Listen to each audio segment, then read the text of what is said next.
Okay, looks like I'm recording. So I'm going to cover the next chapter 6 on structural analysis,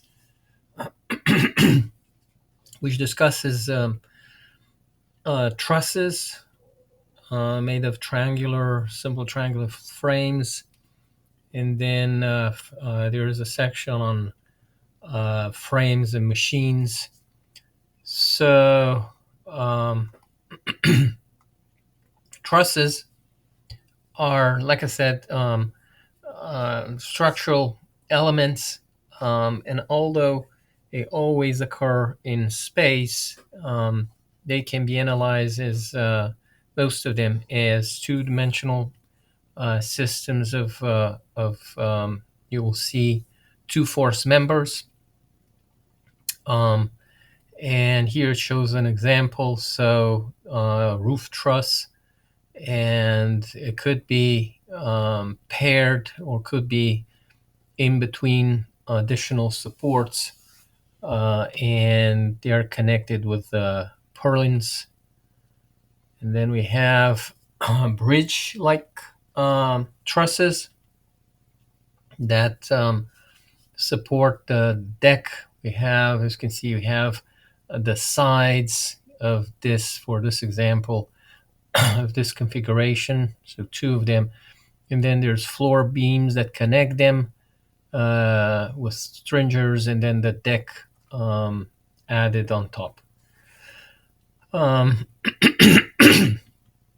the trusses are made with beams of uh, regular or constant cross section, and they are jointed using gusset plates. Although in our analysis, we're going to assume that they are connected with frictionless pin joints. And uh, in case of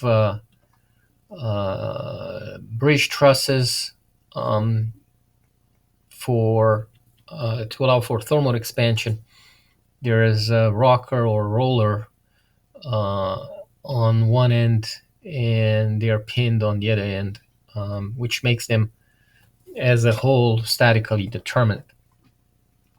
The assumption is that external loads, are applied at the joints. And I mentioned that already, that connection happens with, you're assuming that they happen using pins, and members are concurrent. And then the individual members of the truss are two force members. If their weight is to be considered, that's divided by two and consider applied at the at the joints, rather than making them or analyzing them as three force members. For frames and machines, that'll be a like separate analysis. Will be discussed later. Anyway, so simple trusses are formed by connecting three links, three members, as you can see. And then here one end or joint A is pinned to the ground. This other one allows for horizontal displacement or for thermal expansion. And then this can be expanded with paired of links connected with a joint in between, and you form or essentially expand this. Okay, is it? It's usually the case. Okay, so other books, I'm digressing a little bit, introduce a formula that verifies the statically determinative trusses. This book doesn't. And if indeed all our forms was triangular, simple trusses, then statically determinacy is ensured. Okay, so the purpose of an analysis would be to determine the forces acting in each of the members of the truss um, under the effect of some external loads, again assumed to be acting at the pins. And the method of joints, that is, the other being the method of sections, allows us to evaluate the forces in each of the members by writing equilibrium equations of each of the nodes. And so we can, we're in 2 dimensions, we can write only 2 force equilibrium equations: sum of force over x direction, sum of force over y direction. And we start with a node where we have most 2 unknown forces acting. So we do free body diagram of the node. We can guess whether the link is in tension or compression, but not necessarily. We can assume all links to be in tension case, in which the forces they generate the node are away from the node. If they are towards the node, that would be a compressive loading of the member that was removed to show the free body diagram of the node. Okay, so if we have one known force, then we can solve for 2 unknown forces, and the process is repeated as we move to other of the nodes in the frame, in the truss, that is. The on occasions, and we'll make a rule of finding further reactions of supports, although they may not be of direct interest. But yeah, we can analyze the entire truss and find the reactions of the supports. Will be 2, 1 horizontal, 1 vertical for this node A, and then only 1 vertical in the vertical direction, node C. And they can be found by stating equilibrium equations for the entire truss, and then we can move to apply the method of joints and isolate progressively the joints in the truss. Again, always making sure that we don't have more than 2 unknowns at that instance for that respective joint. Okay. Okay, so here's a summary of important points and procedure of the analysis. And again, recognize a truss as being made of triangles. By itself should be statically determined, and or assumed, at least. In case of bridges, there is, because of their length, there are rollers to allow for thermal expansion and makes the whole truss statically determined. We again, not always necessary, but we are going to begin by finding reaction to supports, and then we isolate nodes that can be analyzed. So at most 2 unknown forces, some force in the x and y direction, solve the Kuhnka intent equations. And again, we're assuming tensile loads in the members removed in the free body diagram of the node, again, to be tensile. And if the sign of the magnitude or the calculated reactions in the link are negative, it means that the respective member is instead in compression. If the member is in compression, other consideration should be taken into account, such as buckling, but that's the subject of strength materials. Okay, an example for this simple triangular truss. So does not resort to finding reactions at A and C. They begin with joint B, showing the the external load, and here it's anticipated that length BC is in compression, so they oriented the force towards the node, but again, it's not essential.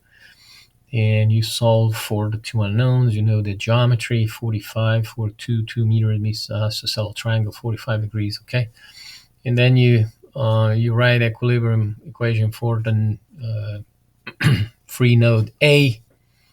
At this stage, we have force in link AB known for the first from the first analysis, and so at some point, as I'm looking here, so we found the force that is the direction AB, but there are two reactions along A and B in addition to the force in AC. It's obvious that there's no force acting in the vertical direction, and so that's equals 0. All in all, with the experience of a different textbook, you'll see me where we're going to start by analyzing the reaction, the supports, before we implement the method of nodes. And another example, again, geometry should be fully specified. External loads only at the nodes, and it's rather straightforward method. The book continues by introducing this concept of zero force members. They can be identified most of the cases by inspection. So here's an example. We have a pin joint and the rolling support at B loaded at C. Clearly, the assembly of links ED-DC is not going to be loaded for this instant. It might be for, maybe in operation occasion you may have loads that act at D or can be assumed act at D, and likewise here. So really we can recognize that ED-DC and AF-AB are not loaded. So in our analysis, we can limit ourselves to just this kite-like truss. Okay, and then there is another consideration where specific geometries that may reveal zero force members. So if we have, it says here, if there are 3 members in line, collinear, and of them if there are 3 members joined at the node, and if 2 of them are collinear, then the third member is a zero force member, provided that no external force or support reaction has a component that acts along this member. So in this arrangement, we have 1, 2 collinear and 1 normal to it. 1, 2 collinear, so 3 D, for example, they're jointed link DE, DC, and AD. that is ED and DC are collinear, so there's no load in AD. And likewise, we have DC and CB collinear, and the third link is AC. And for that reason, and because there's no load acting at D or C, AC is a zero force member. So the entire truss as shown at A can be replaced with one single truss with a continuous link AB. Okay. Again, it's not essential. Don't recall from last time I taught statics this being emphasized. It just comes out from regular analysis.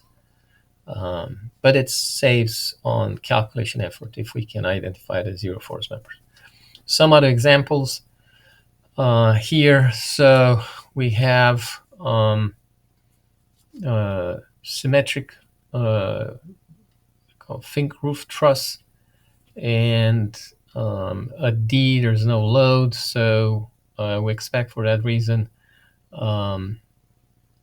FDDF to be zero force member. And then we have another zero force member that is at where is another one? DF, that is, yeah, I mentioned that. So FC, or rather GC, is another zero force member. So this one. And again, the analysis is simplified by due to that reason. Okay. Moving forward, there are some examples. Here it says identify the zero force members in each truss. So we have clearly H, G, A, H, zero force members, DC, D, zero force members. And actually there are others. So we also have EF and EC as zero force members. Okay, let's see. If we look here, there are zero force members. So the way it's shown, so we have BG, CG, CE, and is there another one? Yes, including DF, zero force member. But they can come out from calculations also. So we are going to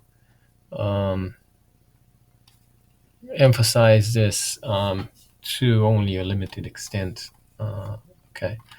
Let's advance and look at the method of sections. So another way of evaluating forces in links, again, all are assumed to force members, is by the method of section. So we can section the truss, and if we intersect only, like here's an example. So if we section through at most 3 members, then equilibrium equations, in this case, again, we're 2 dimensions, 2 forces, 1 moment equation, allow for 3 unknown forces. So we may make faster progress, where we can localize the analysis, or if you are interested only in localized analysis. Okay. So, and we can do a combination of both methods of sections and method of nodes. So if we section, like it's shown here, with this swiggle line, then in a free body diagram, we're going to show the axial forces in the links. If they're away, it means that we have tension, or it's assumed if the calculation gives positive values for these forces, it means that indeed they are in tension. Otherwise, we need to make a note that negative sign means compression for that member. Okay, so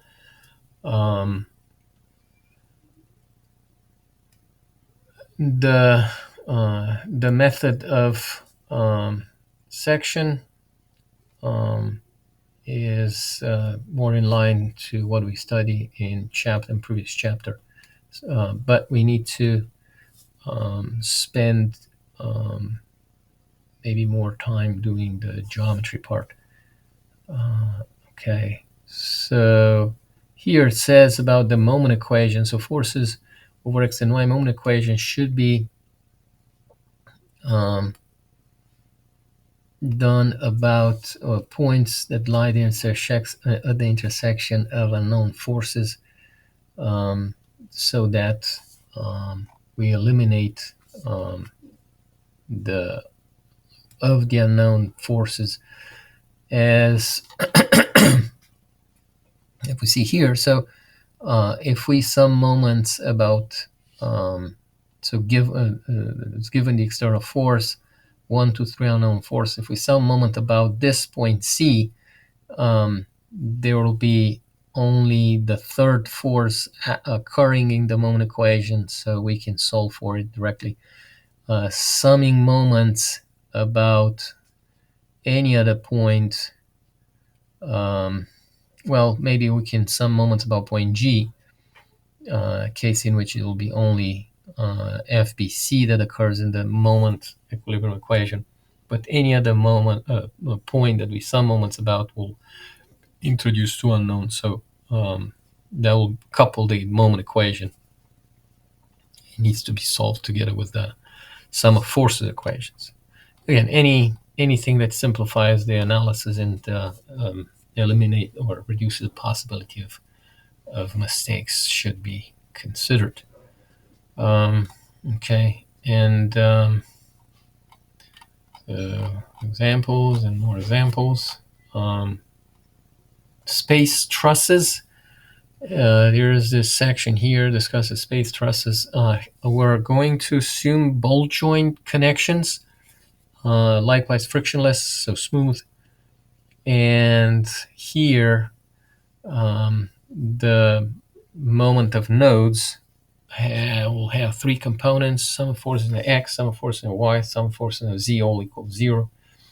And we need to likewise begin from a node where the at most three unknowns exist, because three equations can be solved simultaneously only for three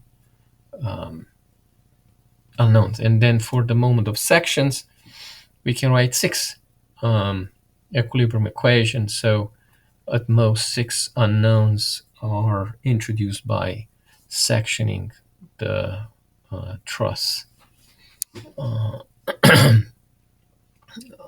along certain path, or a well-chosen path.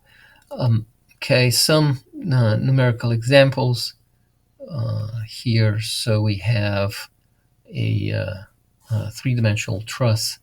Again, all these are considered ball joints. There's no moment transmitted at the joints, and maybe an preliminary analysis to find reaction to supports it will be helpful.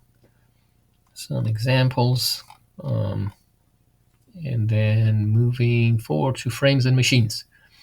So frames and machines are used in practice. They give examples like a crane and a pair of pliers. So in comparison with the trusses, we can have forces that act perpendicular to the members of the frame, and they are no longer two force members. Okay, so the method of solve, or the way of solving these kind of problems, is to draw free body diagrams of the individual members. So here shows a triangular frame that is loaded with a moment and the force, down force, that is somewhere along the member BC. So we need to, count unknowns. So 1, 2, 3, 4 unknowns, 5, 6 unknowns. The okay, so we have pin and pin joints here, and not that we couldn't consider the equilibrium of the frame removed from A and C, and in that instance, so what can we write? Two force equations, and so for that we have we can handle three unknowns, and or we can work with the individual members as shown here. So again, in total, we have 1, 2, 3, 4, 5, 6 unknowns, and we need to write the same number of equations. So it would be 6 unknowns, and then for each of the link, we can write 3 equations, 2 independent, 2 force in 1 moment, 2 force in 1 moment, 6 total. Okay, so yeah, they are problem specific. And then other examples here, you can see cables that run over pulleys. They're assumed frictionless. That's indicative by the equal tensions in the cable or the rope on both sides of the pulley. And a more recognizable example was an excavator arm. So we have reaction of support that connects a pin joint X and Y forces, and then a 2-force member, a hydraulic cylinder, a 2-force member, the other hydraulic cylinder, and then from the bucket. So analysis, depending on what's given, if the weight of the bucket is given, we can start with it. So we're looking here at 1, 2, 3 unknowns, 3 forces, so that can come up from the equilibrium of the bucket. And then we move to these become known forces, and then we move progressively and making or recognize 2-force member. Again, we have both hydraulic cylinders are 2-force members, and actually AB and BC are 2-force members also. And so yeah, we'll recognize in the sample problem, or rather problems that we'll be doing the same. Okay, so yeah, this is about what I meant to look over, and it's part of the FE exam curriculum for mechanical civil engineers. I can bring up, or you can do it yourself. So you can search FE exam mechanical engineering syllabus, and see there are 8 to 12 questions from statics and includes trusses and frames and machines. So with this, I'm going to stop the recording, and this was it.